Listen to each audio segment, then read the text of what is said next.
Why do I do this to myself? Why? So, I have a goal. I want to publish and launch 2 products successfully at the same time. One of them is an artistic book and the other is a horror story. Why do I do this to myself? Why? Well, let's start from the beginning. From when I was a kid.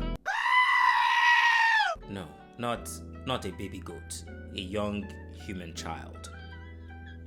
I've always loved drawing, copying from comic books, picture books, cartoons, all that kind of stuff. And even before that, I've been exposed to stories at bedtime, from cousins, relatives, grandparents, stories with friends, storybooks, and of course, watching films. The crazy thing is, I started sharing those stories back when I was like 10 with friends in class, at camp, and people started liking, knowing, and reaching out to me for those stories. I was kind of the guy everybody wanted at a party, which is interesting. Point is, I've always enjoyed doing multiple things at the same time.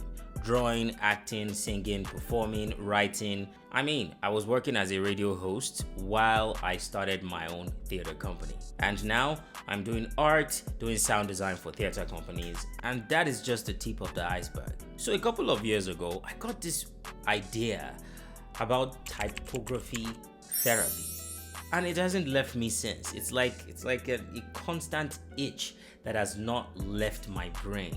The idea of using lettering and typography to express emotion, something that I've always done.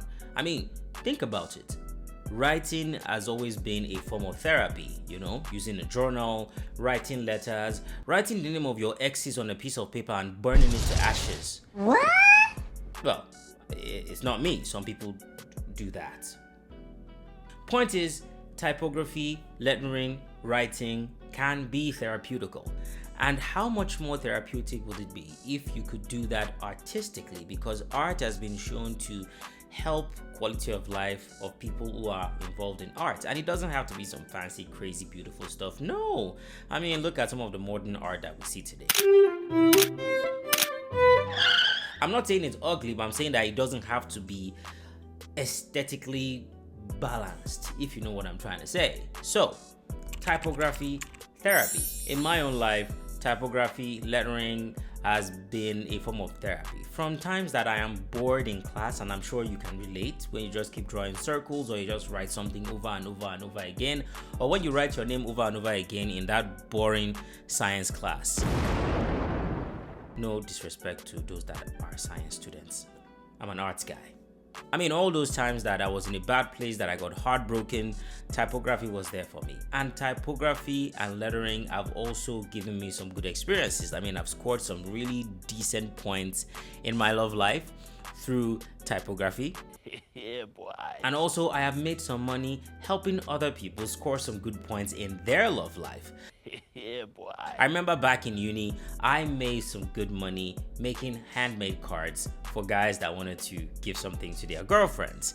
And of course, I have written more than one apology letter from a guy to a girl, just trying to express himself with that sweet, sweet handwriting. Yeah, boy. And because I'm an English major who writes poetry, music, and plays, I was able to give them some points and saying, don't write this way. Try and say it that way and see what you get. So that was always great. And of course, on Valentine's period, or the day, the month, the week of Valentine's, I made a good amount of money. And art has actually always been a way I made good money. Art saved my life. Do me a favor, please.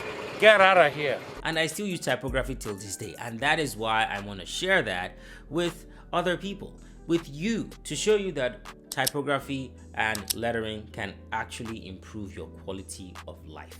The artsy book, which is titled Typography Therapy, will have 75 pages that will give you instructions, that will give you some premium quality artwork as well that is in the book that you can cut out, you can do whatever it is you want with it. And of course, it has pages that will instruct you on how to make your own typography so that you can make your own sweet typography in no time. Bro, what about the second one? Ah, yes, the second one. Well, for that, we have to go way back.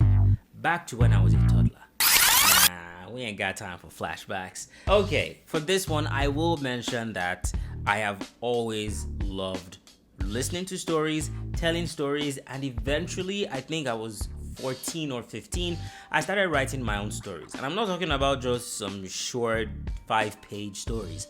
I was writing 100-page novels. Handwritten 100-page novels. And I never published them. Are you serious? Yes, I know.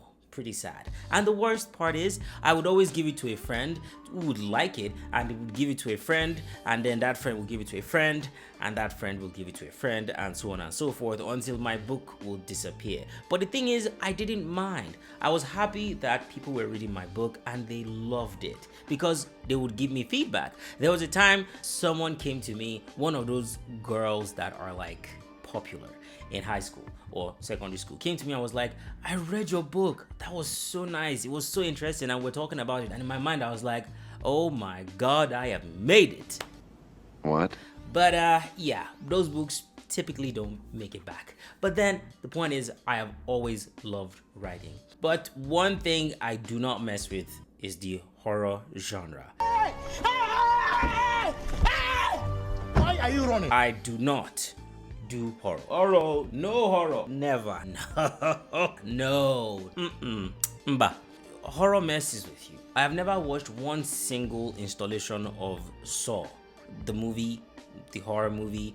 Yeah, never watched it, never will. I watched Alien just once. I will never do that again. I watched just one movie of Alien and it totally messed with me because every night I would think that this spidery leggy thingy that jumped on your face and, you know, put eggs in you would attack me, and then some alien would burst out of my chest cavity. Oh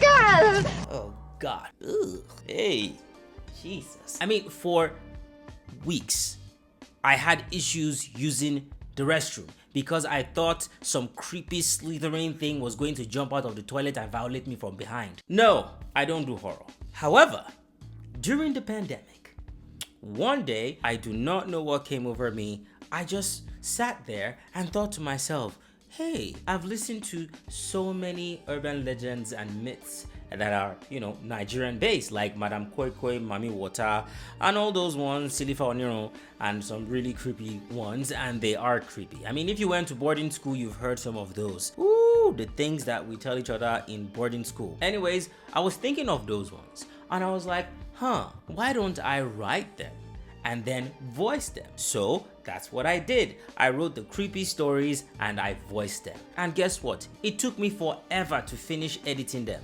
Why? Because I couldn't edit them at night.